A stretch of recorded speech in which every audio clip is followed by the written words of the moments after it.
Om Swastiastu. Assalamualaikum warahmatullahi wabarakatuh. Jumpa lagi dengan saya, Novita Nur Afni. Di video kali ini saya akan menjelaskan mengenai interaksi manusia dengan ekosistem. Langsung saja masuk pada materi.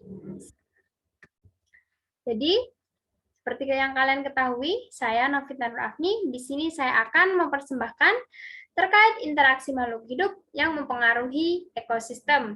Nah, tujuan atau kompetensi dasar dari materi pembelajaran kali ini adalah untuk mendeskripsikan pencemaran dan dampaknya bagi makhluk hidup.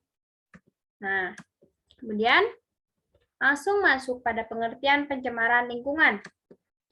Pencemaran lingkungan merupakan sebuah proses masuk atau dimasukkannya makhluk hidup, kemudian zat, energi, maupun komponen yang lain ke dalam lingkungan dan bisa menyebabkan perubahan tatanan yang sudah ada sebelumnya.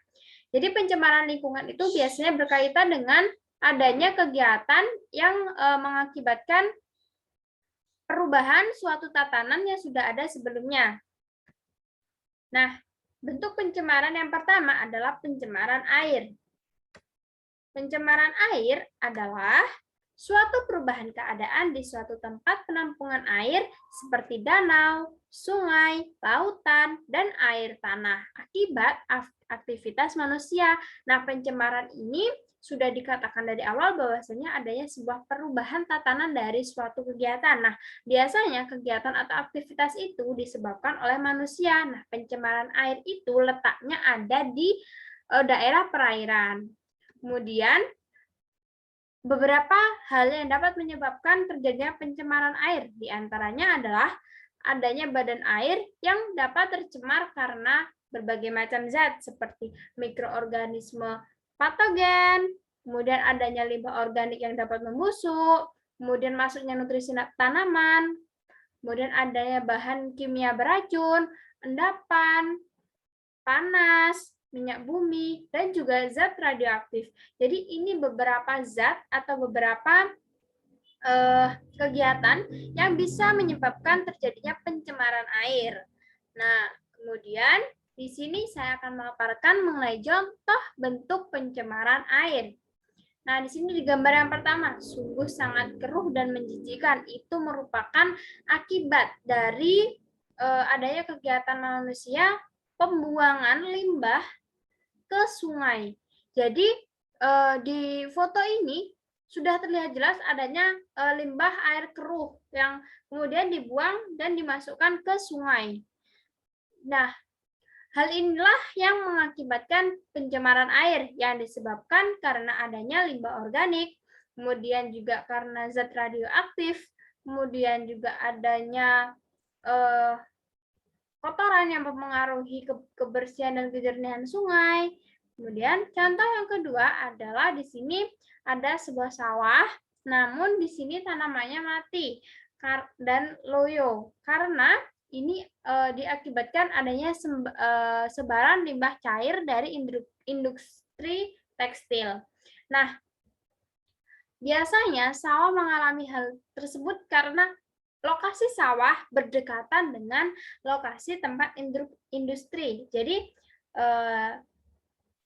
lokasi sawah dan industri yang berdekatan, kemudian dari proses kegiatan produksi di sebuah industri itu, kemudian limbahnya dibuang atau dapat mencemari lingkungan seperti sawah tersebut. Nah, sawah tersebut penuh dengan air, yaitu air limbah cair dari proses industri tekstil. Nah, selanjutnya itu tadi merupakan contoh dalam bentuk foto. Di sini ada video bentuk pencemaran air. Saya mengambilnya dari YouTube terkait dengan pencemaran sungai. Di Indonesia terdapat 52 sungai yang tercemar.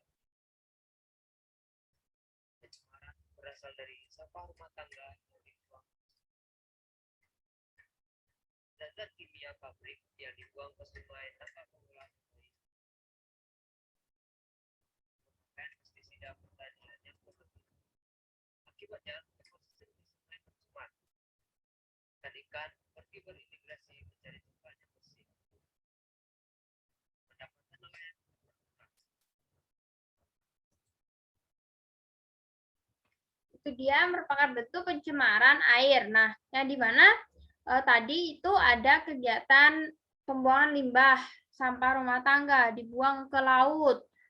Kemudian ada juga penggunaan pestisida yang berlebihan dari sawah. Kemudian bisa mempengaruhi kadar air, kondisi air yang ada di lingkungan tersebut. Nah, selanjutnya kita masuk pada pencemaran yang kedua, yakni pencemaran udara. Nah, pencemaran udara ini adalah suatu kondisi di mana kualitas udara menjadi rusak dan terkontaminasi oleh zat-zat yang baik, yang tidak berbahaya, maupun yang bisa membahayakan kesehatan tubuh manusia. Jadi pencemaran udara itu ada juga yang berbahaya, namun ada juga yang tidak berbahaya. Nah, adapun penyebab dari pencemaran udara itu biasanya berasal dari pembakaran bahan bakar fosil. Sulfur dioksida yang dipancarkan dari pembakaran bahan bakar fosil seperti batu bara, minyak bumi untuk energi di pembangkit listrik, dan juga ada bahan bakar pabrik lainnya. Nah, biasanya pencemaran udara ini dihasilkan dari knalpot kendaraan yang ada dan melintas. Jadi pencemaran udara lebih didominasi karena banyaknya zat-zat yang menyebar dari hasil pembakaran bahan bakar. Nah, seperti itu. Kemudian di sini saya akan memberikan contoh bentuk pencemaran udara. Yang pertama ini merupakan tadi adanya polusi udara dari kendaraan-kendaraan dari knalpot kendaraan yang dimana itu merupakan hasil dari proses pembakaran bahan bakar baik seperti minyak bumi, kemudian solar, bensin, seperti itu. Nah, yang kedua adalah adanya uap dari proses industri pabrik. Nah, jadi di sini uap dapat kita ketahui uapnya berwarna hitam, itu bisa mencemari udara. Contoh nyatanya adalah ketika kalian berada di Kota Muncar, mohon maaf, di Kecamatan Muncar di Banyuwangi, tepatnya, itu banyak sekali industri, baik tepung ikan, kemudian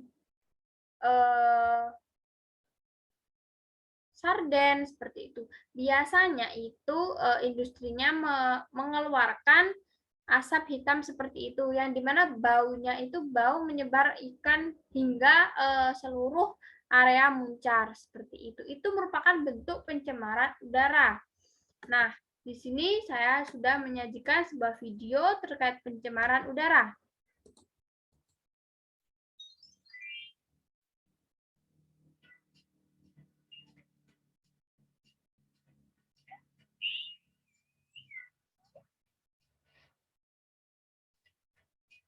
Itu merupakan contoh pencemaran udara hasil pembakaran dari bahan bakar di pesawat.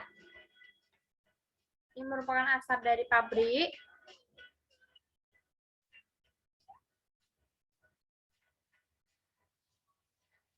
Lalu lintas kendaraan.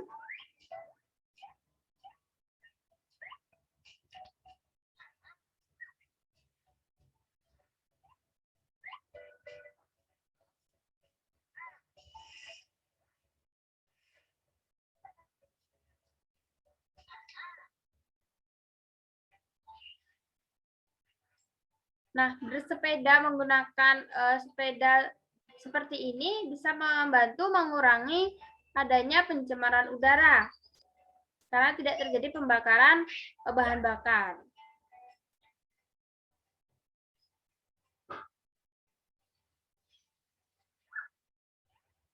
Pesawat terbang mengeluarkan karbon dioksida yang bisa merusak tanaman, namun juga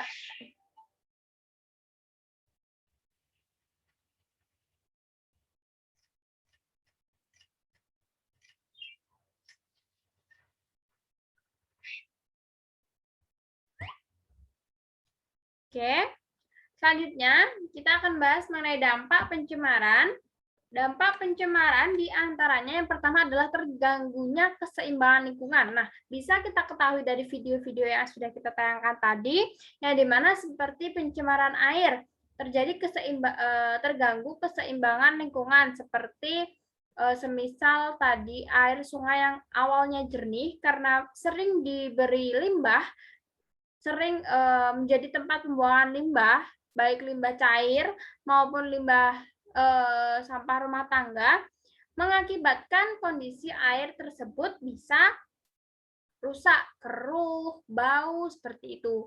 Kemudian dalam pencemaran udara, misal seperti berkurangnya pepohonan mengakibatkan penyerapan karbon dioksida menjadi berkurang sehingga banyak polusi udara yang tidak bisa diserap oleh pepohonan sehingga mengakibatkan lingkungan sekitar menjadi penuh dengan kotoran-kotoran yang dihasilkan dari pembakaran bahan bakar. Kemudian yang kedua adalah berkurangnya kesuburan tanah. Tentu saja kesuburan tanah akan berkurang. Seperti tadi contohnya di sawah. Karena adanya limbah cair tekstil, tanah di sawah menjadi tidak subur kembali. Seperti itu. Kemudian yang ketiga adalah menipisnya lubang ozon. Nah, lubang ozon ini ketika dia menipis, maka akan mengakibatkan bumi ini terasa lebih panas karena cahaya matahari akan lebih mudah masuk ke bumi. Kemudian yang keempat adalah punahnya flora dan fauna. Seperti di video yang pertama tadi, adanya tumbuhan-tumbuhan kecil yang tumbuh di tepi jalan, tertindas. Kemudian juga tadi di sawah karena adanya limbah cair tekstil, tanamannya menjadi mati. Hewan-hewan di sawah juga menjadi mati, seperti adanya ulat, seperti itu.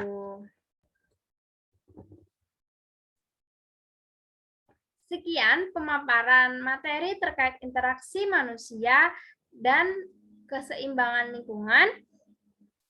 Sekian dari saya. Semoga apa yang saya sampaikan bisa bermanfaat. Saya akhiri dengan wassalamualaikum warahmatullahi wabarakatuh. Shalom, namo buddhaya, salam sejahtera bagi kita semua. Salam harmoni, Om Santi Santi Santi Om.